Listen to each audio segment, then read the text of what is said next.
do that. Here are the top 10 overall players according to NHL.com. Of course, 97 topping that list. His line mate, Leon Draisaitl, number 2. Nathan MacKinnon, Kucherov, Austin Matthews. Those are your top 5. Andrei Vasilevsky, the goaltender, in the top 10.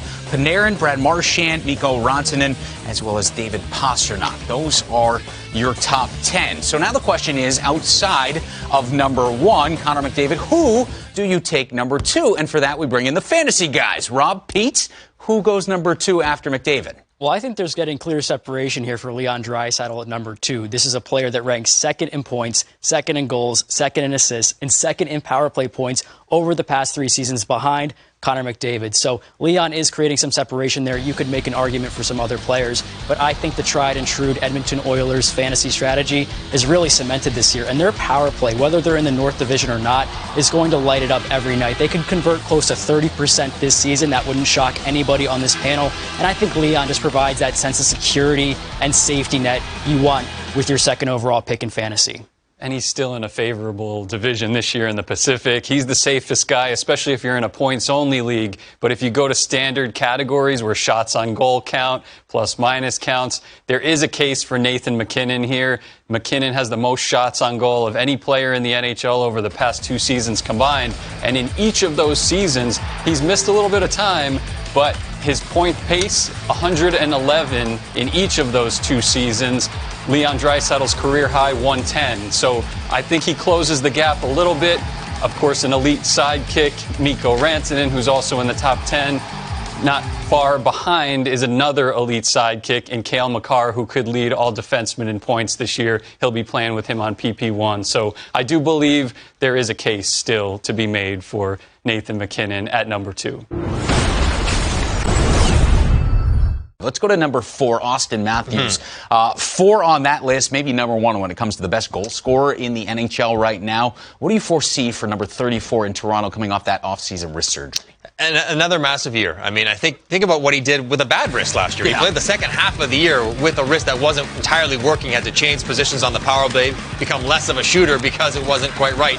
It's right now, and whether he misses a game or 2 at the beginning of the year, I don't think that's really going to matter. The Toronto Maple Leafs, forget about the playoffs for right now. They're a really good team. They're going to light it up in the regular season. Him and Mitch Marner have great chemistry together. Doesn't really matter who else plays there. If you're in a league that values goals a little bit more than points, he pushes up in value because he will be a Cy Young winner. I think he'll always have a few more goals than assists. That's how he's wired. I expect him, even if he missed a little time, even coming off the wrist surgery, he is the favorite to win the Rocket. He should win it. He should get 50 or more goals this year. That's the kind of player, that's the kind of year he's going to have. All right, high-end centers coming off wrist injuries. How about Sidney Crosby in Pittsburgh? Obviously a different stage of his career than Austin Matthews. What do you foresee for Sidney Crosby in Pittsburgh? Yeah, I mean, I think he's going to miss a little bit, maybe more time than Austin Matthews. I think Sidney Crosby, again, a little bit more diversified game, 200-foot game, but he still produces points. You also got to remember, Evgeny Malkin's not going to be around for several months, and we've seen over the course of the history of Sidney Crosby in Pittsburgh is when Malkin's not around, his production gets even better. When Crosby's not around, Malkin's goes up. So he knows he's going to have to carry that team. They're going through a bit of transition. No Malkin. They have some injuries right now. He's always been more than a point-a-game player. I expect him to be that again. Maybe not quite as many goals as assists. He's got Gensel around. He's got other goal scorers to have him fill the net while he gets the assist. But again, something very close to a point per game would be expected for however many games Crosby ends up playing. Ah, the wingers. So deep. So many to choose from. Here are your top 10 according to NHL.com. No surprise, Nikita Kucherov at number 1. The Breadman at number 2. Brad Marchand. Your third, Mikko Rantanen and David Pastrnak rounding out your top 5. You take a look at 9 and 10, and Johnny, your eyes are rolling again. I mean, Mitch Marner was first-team All-League last year. He's behind a guy who's never had 50 points. But Brady Tkachuk, if you're in a league that counts hits and shots, he's amongst the league leaders in both of those, which makes up for the discrepancy in points that he has not achieved yet. Also of note, Jonathan Huberdeau, I'm glad to see him. It's tough to say who he might bump, but he deserves to be in that conversation as the best fantasy winger available. All right, let's talk number 1, Nikita Kucherov. Guy misses the entire season. Yeah, we don't have to talk about that. There's a lot of polarizing thoughts out there about that. Comes in, and he leads the playoffs in scoring. Incredible how he hit the ground running. What does he do hitting the ground for an 82-game slate this year? Well, you remember what he did a few years ago when Tampa Bay ran away with the regular season, setting records, and he set records for most points by a Russian-born player and everything else. I think we'll see something close to that again. That power play with Hedman, Stamkos, and Point is so dynamic and so in sync with each other. You'd like to see what they can do for a full season together. And the fact that he's a dual threat guy, like he'll score a lot of goals, but he'll also produce a lot of points. And if he plays a full year, has a full summer training, not a lot of wear and tear despite the long playoff run, because he did not play last year. He should be fresh this season. I would expect another potential 100-point season out of him. He's the most gifted offensive winger in the league. For more on the winger position, we bring in Mike Kelly. Mike, which winger do you think leads the league in goals this year? Well, you probably think I'm going to say Alex Ovechkin. I've got him projected for 43 goals, which is good, but I'm saying Mikko Rantanen in Colorado. This is a guy who absolutely lit it up last season. Again, we've talked a lot already about Colorado and how good this team is, even strength and on the power play, but Rantanen scored 0.58 goals per game last season. If he does that again this year and plays at least 75 games, well, that puts him ahead of my projection for OV already, and I think he can absolutely do it. So, just a tough guy to handle around the net. Really dynamic offensive player. I think Mikko Rantanen, if you look at the trend line of his goals per game, where it's heading, it's going up and up and up. So I don't know that a regression is coming this season. So I'm keeping a big eye on Mikko Rantanen. And I wanted to mention another player as well, as I think about guys that might score 30 goals, might get back to scoring 30 goals. Maybe a lot of fantasy players aren't paying a lot of attention to Jamie Benn in Dallas, but I think you absolutely should be. He had 11 and 52 last year, not great. He was also without Alex Radulov, Tyler Seguin, most of the year injured. They're back this year. That big line, we know what they can do together. And when he's playing away from them, which he'll probably do at times as well, he's playing center and he plays well there also. So I'm keeping an eye on Jamie Benn as somebody who could kind of sneaky get back to being a 30-goal guy and put up good fantasy numbers this season. I like the number you mentioned with Ovi, 43, certainly making a good dent as far as chasing Gretzky's all-time mark. All right, giving love to the Blue Liners right now. Here are your top 10, according to NHL.com. Cale Makar at number 1. Anybody you'd like to scoff at here, Johnny? No, I like them all. Charlie McAvoy's an amazing player. He's certainly a top 10 defenseman. Is he a top 10 fantasy defenseman is the only question I have when I look at that list. Seth Jones might not be a top 10 defenseman, but he's probably a top 10 fantasy guy. He's going to play so much, you get a lot of points. But you know what? For the boys, that's actually not too bad. All right. Yeah. All right, we like that. You look at that board, maybe the last 4 seasons, and that number 1 would have been Victor Hedman, the big Swede down there in Tampa. Has his game fallen off at any point in the last couple of years? Well, he didn't have as great a year last year as he has had previously. But I think some of that was injury. And he played through a knee injury through much of that season, and his play dropped off a little bit. Plus, he plays for such a strong team where Chernak and McDonough can pick up some of those tougher defensive minutes where he doesn't have to be quite as good because Tampa is so deep in the back end. But, you know, he's widely acknowledged as one of the very best defensemen in the world, has been for a while. He'll help you fantasy. He'll help you in real hockey. He is an elite defender. Now that he's healthy, he's had his knee surgery, coming back healthy, I expect him to get back to a higher level than he showed through much of last year's regular season. Higher than number 1, Cale Makar, because that's where Cale Makar was ranked on the top 10. Where's he ranked for you? Number 1, and it's obvious to me. I mean, I'm bullish on so much about Colorado, their division, their talent, their need to play well throughout the regular season. And Cale Makar, since the second he stepped in the NHL, has played with great poise, confidence, and he has been a point-producing marvel. Both goals and assists. That's the thing, too. He can score goals from the back end.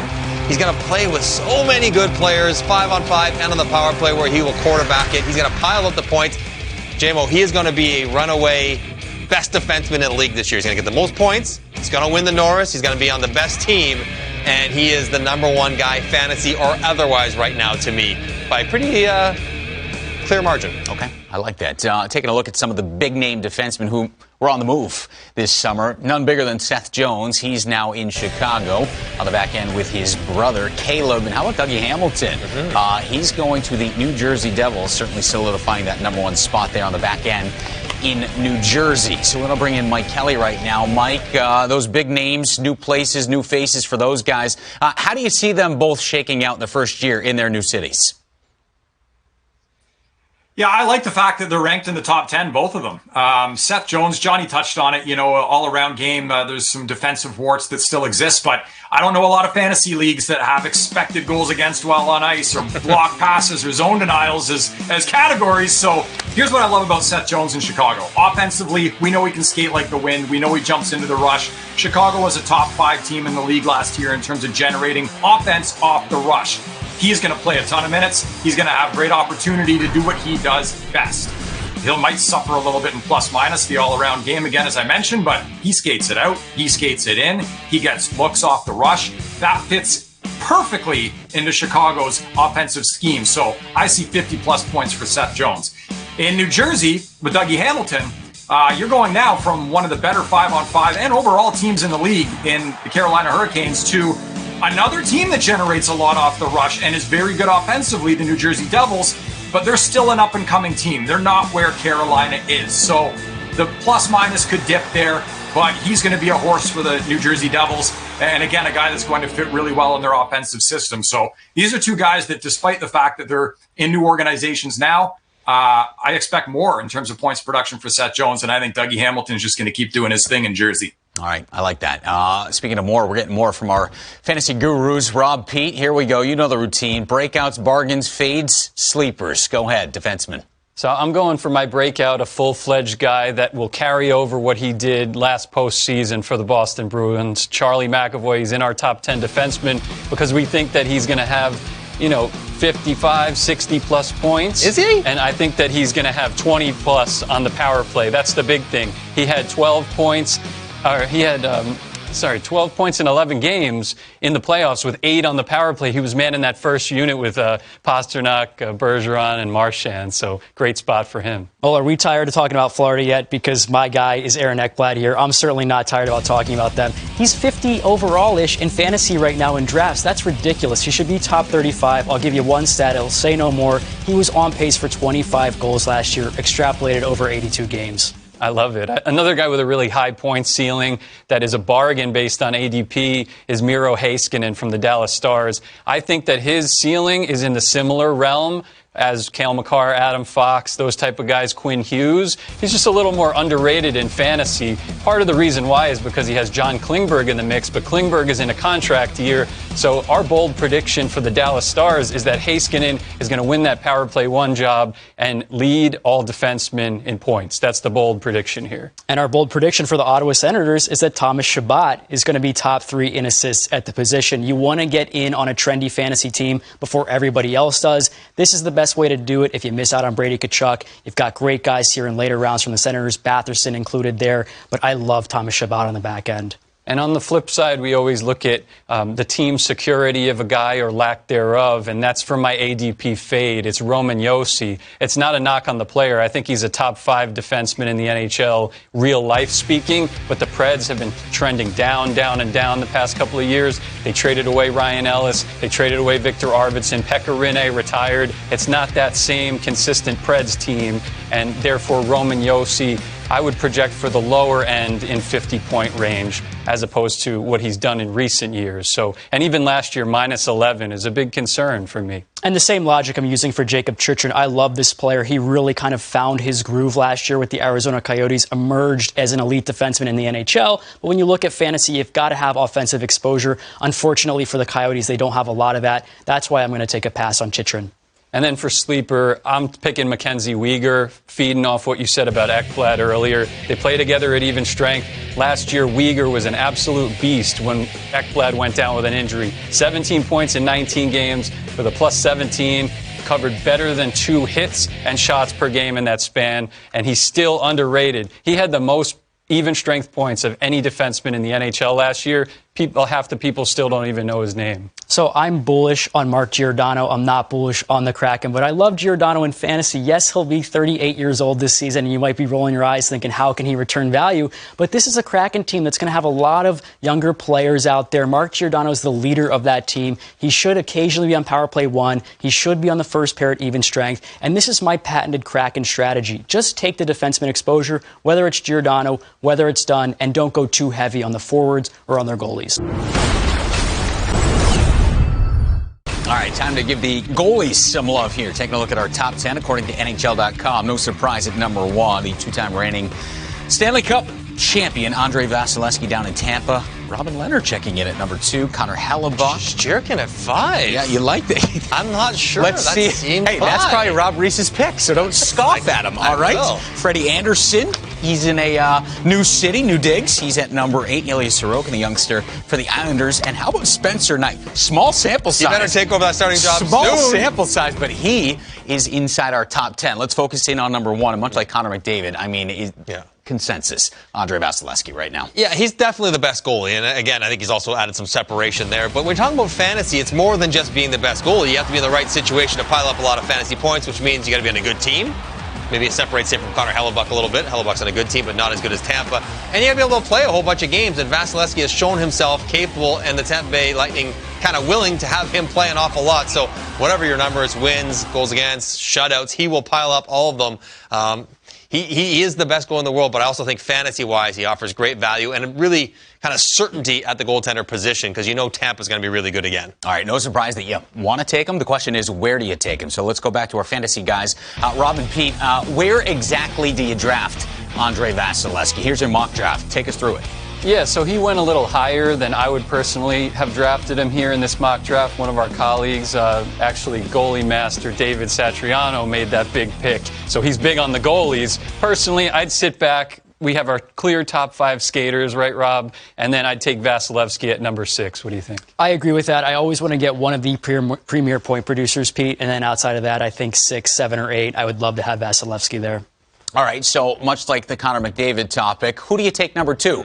Goalie-wise, who do you take after Andrei Vasilevsky, guys? So this is where, Pete, I think it's starting to get separation again with Connor Hellebuyck. That's the guy that I look at. He's just safe. He's way safer, I think, than a Robin Lehner who needs to be the guy this year, a Darcy Kemper who needs to be the guy this year. Connor Hellebuyck has been the guy for Winnipeg. He's a high-volume starter. And one interesting trend we saw last year was this whole tandem situation emerging at the goalie landscape. Connor Hellebuck's not in a tandem. He is the premier player, 44-game winner previously in the NHL. It speaks for itself. I'm voting for Robin Lehner here. He was in an elite tandem. Now Fleury's gone to Chicago. So Robin Lehner, who has the single best save percentage in the NHL, minimum 100 games over the past 3 seasons combined, better than even Vasilevsky. He's deserved a number 1 job to himself for a few years running and a few teams running, few different teams, right? Islanders, Blackhawks, now Vegas. So, and Vegas still has that really strong defense, right? Pietrangelo, Theodore, Alec Martinez re-signed. With all that, it's all in support of Robin Lehner to have a career year and finish top 3 in the Vezina, I think. All right, we bring in Mike Kelly now. And, Mike, these guys talking a whole lot of goalie tandems. The best in the league was out in Vegas. That no more with Flower in Chicago. So give us your maybe top goalie tandems right now in the NHL. Who do you have? Well, I tell you what, you guys had Darcy Kemper on that board, and that would have been one of my top tandems. But Pavel Francouz is injured now. He's going to miss the start of the season. I think that increases Kemper's value, and Colorado had the best expected goals against of any team in the league last year. That's team defense independent from goalies. So Kemper's stock's going up a little bit for me, but obviously the Islanders, the great defensive team that they are, and 2 very capable goalies, that's a great tandem to target. Carolina, they play a really strong 5-on-5 and overall game as well. That's a good one. Toronto, same thing. The Boston Bruins, though, I'm paying real close attention to these goalies. Linus Ullmark, number 1. 7th in the NHL in goals saved above expected, per 60 last year on a bad Buffalo team. So the guy can play the position. He can stop pucks. He still put up pretty good numbers. Now you put him on a better team in Boston, a team that's always very good defensively. He's going to have really good numbers because of all of that. And then Jeremy Swayman's looked fantastic. Small sample with him, obviously, the young goalie, but he's looked really good. So I think if you can get one of these guys, maybe even both to complement ideally your number 1 goalie in fantasy hockey, that's a tandem to me that is going to post really solid numbers if you can get them both or even just one of them. Yeah, the word tandem certainly a factor when it comes to reality and fantasy in the NHL. Taking a look at some of the youthful names who could have a big impact in the NHL this season. Cole Caulfield, Spencer Knight down in Sunrise, and Trevor Zegras out on the West Coast in Anaheim. We've done a deep dive on these rookies. So who are some of the rookies who are flying under the radar, who might be a sleeper pick, so to speak? And for that, we'll turn our attention to Mike Kelly. Mike Kelly, give me a rookie sleeper for you this year. Well, I'm going to hedge my bet from an earlier breakout player to watch in general. Michael Bunting, Toronto Maple Leafs. Had a hat trick in the preseason. He's going to be a fixture in the top 6, high offensive team. So if you're going bargain hunting, go get Michael Bunting. Oh, Goodwill Bunting. Dr. There Seuss you go. here. Who do you have? Fixture in the top 6. That's the only question mark, how high up the lineup he plays. For me, I'm going to Jeremy Swayman of the Boston Bruins. I think he's a 1B, I guess, to Linus Allmark to start the year, but we know Boston's a good defensive team. They're going to pile up wins, and he's good enough that I think he could take that starter's job. And if he does, fantasy found money. Ooh, I like that.